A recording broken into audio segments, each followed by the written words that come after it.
और एक बात बताएं, सुखदेव जी महाराज को देखते ही उनके पिताजी व्यास जी भी खड़े हो गए। बड़े बड़े संत महात्मा खड़े हो जाते हैं। क्यों कि बड़े भले उम्र में छोटे हैं। धन वृद्धा बल वृद्धा आयु वृद्धा तथैव च ते सर्वे ज्ञान वृद्धाश्च किंकरा शिष्य किंकरा। एक धन में बड़ा होता है, एक बल में बड़ा होता है, एक आयु में बड़ा होता है, लेकिन जो ज्ञान में बड़ा होता है वो सबसे बड़ा माना जाता है। सुखदेव जी महाराज भले ही 16 वर्ष के थे, लेकिन ज्ञान में सर्वोपरि थे।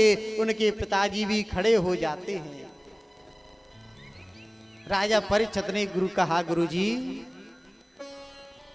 म्रियमाणे ते प्रश्न, मरने वाले को क्या करना चाहिए और जिसकी जिंदगी में 7 दिन शेष हैं उसे क्या करना चाहिए। और एक बात बताएं,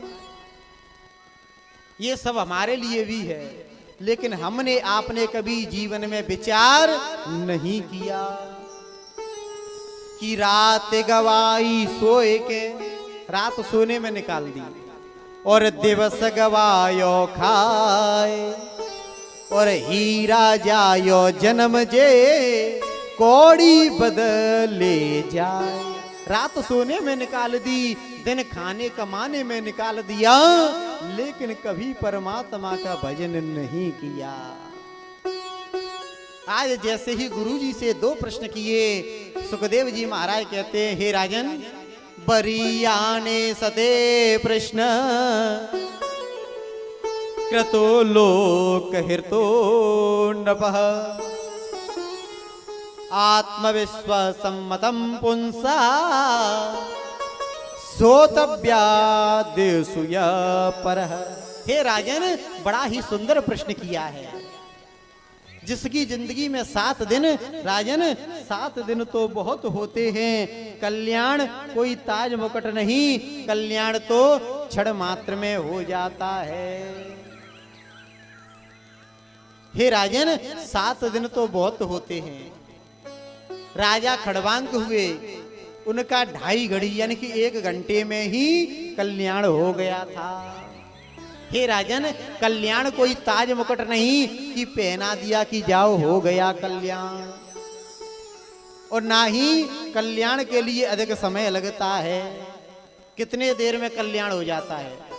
कल आपने कलश यात्रा में देखा था कि घोड़े आए थे 2, तो जो 2 घोड़े आए थे ना, तो घोड़े के बगल में पैरदान टंगे होते हैं, जिस पे पैर रख करके चढ़ते, जिसको रकार बोलते हैं। तो जितना समय पैरदान पर पैर रख करके चढ़ने में जितना समय लगता है, उतने समय में कल्याण हो जाता है। आप मन में विचार कर रहे होंगे, महाराज अगर इतनी जल्दी कल्याण हो जाता होता तो आपका हो गया होता। आप तो कई साल से कथा कह रहे हैं। तो प्यारे, वास्तव में कल्याण हो जाएगा, लेकिन कब? कल्याण कोई ताज नहीं, कोई मुकुट नहीं, कोई वस्तु नहीं कि दे दिया हो गया कल्याण। कल्याण क्या है और कल्याण कितने समय में हो जाता है। सामने से कोई नारी आ रही है, भगवान न करे चेहरा ठीक से दिखाई नहीं दे रहा, उसको कुदृष्टि से देख लिया, मन में पाप पैदा हो गया, और वही नारी जब हमारे बगल में आ जाए और हमारी सगी बहन निकलेगी, क्या वो भाव रहेगा पुराना वाला? तत्काल चला जाएगा। कितना समय लगा? क्षण मात्र। बस इतने समय में कल्याण हो जाता है। नजरें बदल गईं तो नजारे बदल गए, नजरें बदल गईं तो नजारे बदल गए, और किश्ती ने मोड़ खाया तो किनारे बदल गए। केवल अपनी कुदृष्टि को मिटा करके अच्छा भाव उत्पन्न हो जाएगा, बस कल्याण हो जाएगा। आज इतना सुना कि मन की भजन क्या होता है। भजन करने का नाम ये नहीं कि दिन भर माला लेकर के बैठ जाओ, उसे भजन कहते हैं। हम माला लेकर के दिन भर बैठ जाएं, सीताराम सीताराम भजन करेंगे, और सामने गाय 1 बाल्टी पानी में लग जाए, उसे लाठी से भगा देंगे, क्या कल्याण हो जाएगा? नहीं। कि मन की तरंग मार लो, बस हो गया भजन। और आदत बुरी संहार लो, बस हो गया भजन। केवल मन की बुरी वासनाओं को मार देंगे, कल्याण हो जाएगा। और वास्तव में भजन क्या है? भज सेवायाम धातु है, दूसरों की सेवा करने का नाम ही भजन है। आज जैसे इतना ही सुना तो सुखदेव जी महाराज कहने लगे, राजन आपको 7 दिन बहुत हैं, आपका कल्याण निश्चित है, 7 दिन बहुत हैं आपकी जिंदगी में, लेकिन राजन भगवान की कथा तो श्रवण कराएंगे, लेकिन कथा श्रवण कराने से पहले राजन 4 बातों को जीतना परम आवश्यक है। जब तक इन 4 बातों पर अमल नहीं दोगे, इनको बस में नहीं करोगे राजन, तब तक कथा सुनने में मन नहीं लगेगा। कौन कौन सी? कि जितासनो जित श्वासो, जित संगो जितेन्द्रिय, स्थूले भगवतो रूप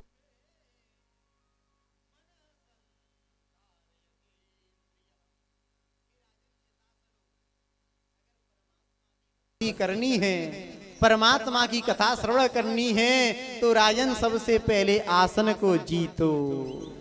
जब तक 5 घंटे बैठ करके एक आसन पे भगवान की कथा नहीं सुनोगे, तब तक मन नहीं लगेगा। पहले सबसे पहले भजन में आसन का जीतना परम आवश्यक है। 10 मिनट बैठे, 20 मिनट खड़े होकर के घूमने चले गए तो कथा में मन नहीं लगेगा। राजन सबसे पहले आसन को जीतिए।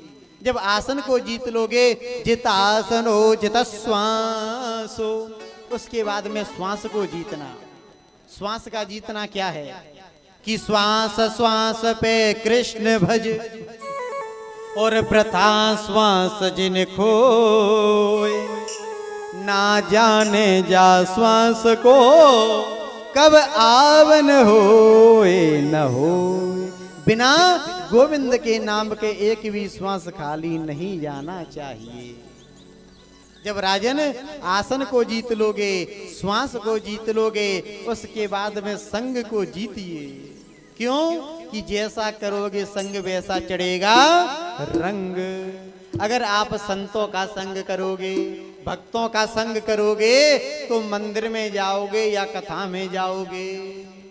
और दुष्ट दुराचारियों का संग करोगे तो जुआ खेलने या ठेका पे मदरा पीने के लिए जाओगे। इसलिए राजन संग को जीतिए, और जब संग को जीत लोगे, उसके बाद में जितेन्द्रिय, उसके बाद में राजन इंद्रियों को जीतना परम आवश्यक है। इंद्री का जीतना क्या है? इंद्रियों का जीतना है, आप कथा में तो आ गए, 5 घंटे कथा में बैठे रहे, लेकिन बीच में आपका फोन आ गया, हेलो अभी हम कथा में हैं, शाम को बात करेंगे, शाम को आएंगे, अभी हरिधाम में बैठे। कहीं बगल वाली बहन से कहा, दीदी आपके पति देव क्या करते हैं? दीदी आपने नेकलेस बड़ा अच्छा पहना है, कहाँ से मंगवाया? अरे आपकी साड़ी तो बहुत अच्छी है सासू माँ, ये तो हमारे लिए भी मंगवा देना। अगर इस तरह बगल में बात तथा लाप में लगे रहोगे तो कथा में मन नहीं लगेगा। हे राजन, सबसे पहले आसन को जीतो, उसके बाद में श्वास को जीतो, उसके बाद में संग को जीतो, उसके बाद में इंद्रियों को जीतने के बाद में स्थूले भगवतो रूपे मन संधार्यते इंद्रिय, और भगवान के मन धारणा कीजिए कि सिय राम में सब जग जानी। केवल एक ही